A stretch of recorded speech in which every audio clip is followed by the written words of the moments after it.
안녕하세요. 요한계시록의 가장 흥미진진하면서도 자주 오해받는 한 장을 속 시원하게 한번 파헤쳐 보겠습니다. 오늘 우리가 함께 살펴볼 이야기는 하나님의 궁극적인 역전 드라마, 바로 두 증인에 대한 이야기입니다. 보통 우리가 세상의 끝 하면 막연한 두려움부터 떠오르잖아요. 그런데 만약 그게 사실은 엄청난 희망과 승리에 대한 이야기라면 어떨까요? 오늘 바로 이 관점으로 이야기를 시작해 보려고 합니다. 자, 그럼 요한계시록 11장으로 한번 깊이 들어가 볼까요? 이 배경이 정말 숨막힙니다. 바로 마지막 7번째 나팔이 울리기 직전 하나님께서 역사의 무대에 아주 분명한 선을 긋기 시작하시는 그 긴박한 순간이거든요. 여기서 좀 특이한 명령이 나와요. 하나님이 요한한테 성전을 측량해봐라 하시거든요. 근데 이게 진짜 자로재라는 그런 건축 이야기가 절대 아니고요. 이건 강력한 상징이에요. 그러니까 진짜 하나님의 백성, 알맹이는 딱 구별해서 보호하시고 반면에 성전 바깥마당, 즉 껍데기만 남은 형식적인 신앙은 보호 밖으로 환란 한가운데로 내버려 두신다는 거죠. 자, 이제 드디어 이 드라마의 주인공들이 등장할 차례입니다.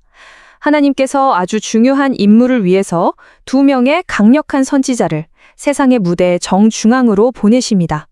이 두 증인이 누굴까 의견이 참 분분해요. 교회다, 이스라엘이다, 상징적인 거다. 근데 성경을 자세히 보면요. 그런 상징이라기보다는 구약시대의 엘리야나 모세처럼 아주 구체적인 임무를 받은 2명의 실제 선지자라고 딱 지목하고 있습니다. 와, 이 능력들 좀 보세요. 진짜 어마어마하지 않나요? 이건 모세랑 엘리야를 합쳐놓은 것 같잖아요. 이걸 보면 누구도 이 사람들 가짜 아냐? 이런 말을 할 수가 없는 거죠. 그들의 권위가 하나님에게서 왔다는 아주 강력한 증거가 되는 겁니다. 그리고 이 엄청난 사역을 며칠 동안 하냐면 정확히 1260일, 딱 3년 반 동안 하는 거예요.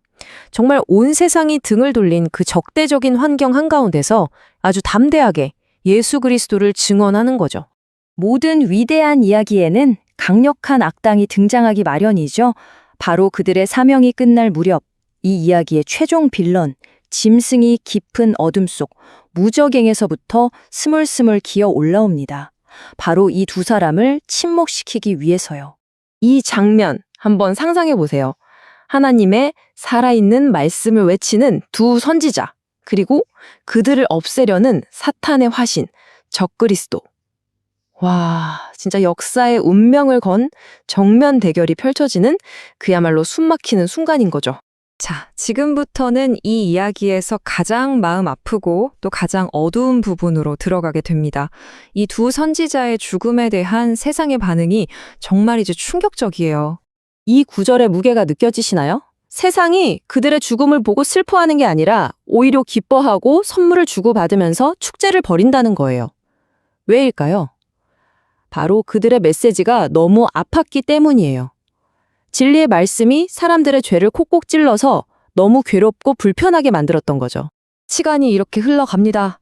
그들이 죽고 온 세상은 축제를 벌이고 그들의 시신은 사흘 반 동안이나 길거리에 그대로 방치돼요. 이걸 지켜보는 사람들 입장에선 어땠을까요? 아, 이제 진짜 끝났구나. 악이 이겼다. 모든 희망이 완전히 사라진 것처럼 보였을 겁니다. 하지만 바로 그때 모두가 끝이라고 생각했던 바로 그 순간에 하나님께서 판을 완전히 뒤집어 버리십니다. 정말 역사상 가장 극적인 방식으로요. TV로, 인터넷으로 온 세상이 실시간으로 지켜보고 있었을 거 아니에요. 그런데 갑자기 하나님께로부터 생명의 숨이 들어가더니 죽었던 그들이 벌떡 죄발로 일어서는 겁니다. 이걸 본 사람들의 표정이 어땠을까요? 아마 극심한 공포 그 자체였을 거예요. 그리고 이건 정말 클라이맥스죠. 하늘에서 이리로 올라오라 라는 음성이 들리고 그들이 원수들이 똑똑히 보는 앞에서 구름을 타고 하늘로 올라가 버립니다. 이건 마치 예수님께서 죽음을 이기시고 승천하신 그 장면을 그대로 재현하는 것 같지 않나요? 하나님의 승리를 온 세상에 도장 쾅 찍는 순간인 겁니다. 그들이 하늘로 올라가자마자 곧바로 하나님의 심판이 이어집니다. 거대한 지진이 그 도시를 덮치고 그 자리에서 7,000명이 목숨을 잃게 돼요. 그리고 바로 이 사건이 결정적인 전환점이 됩니다. 이 모든 걸 목격한 살아남은 사람들이요, 극심한 두려움 속에서 드디어 깨닫는 거예요. 아, 이분이야말로 진짜 하늘의 하나님이시구나. 그리고 그분께 영광을 돌리죠. 수천 년간 이어져 온 예언이 바로 이 순간에 성취되는 겁니다. 자, 지금까지 먼 미래의 이야기처럼 들렸을 수도 있는데요. 사실 이 두 증인의 이야기는 그냥 옛날 이야기나 미래 예언에서 그치는 게 아니에요. 바로 오늘에 살아가는 우리에게 정말 중요한 메시지를 던져주고 있습니다. 이 이야기의 핵심 교훈들을 한번 보세요. 하나님은 자기 백성을 반드시 지키신다는 것. 하지만 진리를 증언하는 삶에는 당연히 반대가 따른다는 것. 그리고 가장 중요한 건 악의 승리는 아무리 화려해 보여도 아주 잠깐이라는 겁니다. 결국 하나님의 능력, 그 부활의 능력이 모든 것을 바로 세우고 완성시킨다는 거죠. 이 사실이 우리가 어떤 상황에서도 희망을 붙들게 하는 힘이 되는 것 같아요. 결국 이 두 증인의 죽음과 부활은 사실 더 큰 이야기의 그림자 같은 거예요. 바로 예수님의 이야기죠. 예수님께서 우리를 영원한 죽음에서 건져내시려고 십자가에서 피 흘려 죽으시고 사흘 만에 다시 살아나셨잖아요. 바로 그 승리를 통해 우리에게 용서와 영원한 생명을 선물로 주신 겁니다. 그러니까 이 모든 이야기의 핵심은 바로 이거예요. 하나님께서 지금 우리에게 말씀하고 계신 거죠. 두려워하지 마라. 나의 궁극적인 승리를 믿어라. 우리가 우리의 죄를 인정하고 돌이켜서 예수님이 십자가에서 이루신 그 은혜를 받아들이기만 하면 하나님께서 우리를 천국까지 안전하게 지키고 인도하시겠다는 약속입니다. 이 두 증인의 이야기는 결국 패배가 아니라 반드시 승리한다는 강력한 약속입니다.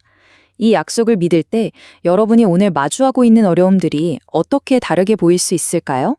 여러분의 생각을 댓글로 한번 나눠주시면 좋겠습니다. 오늘 내용이 마음에 드셨다면 좋아요와 구독으로 응원해주세요. 감사합니다.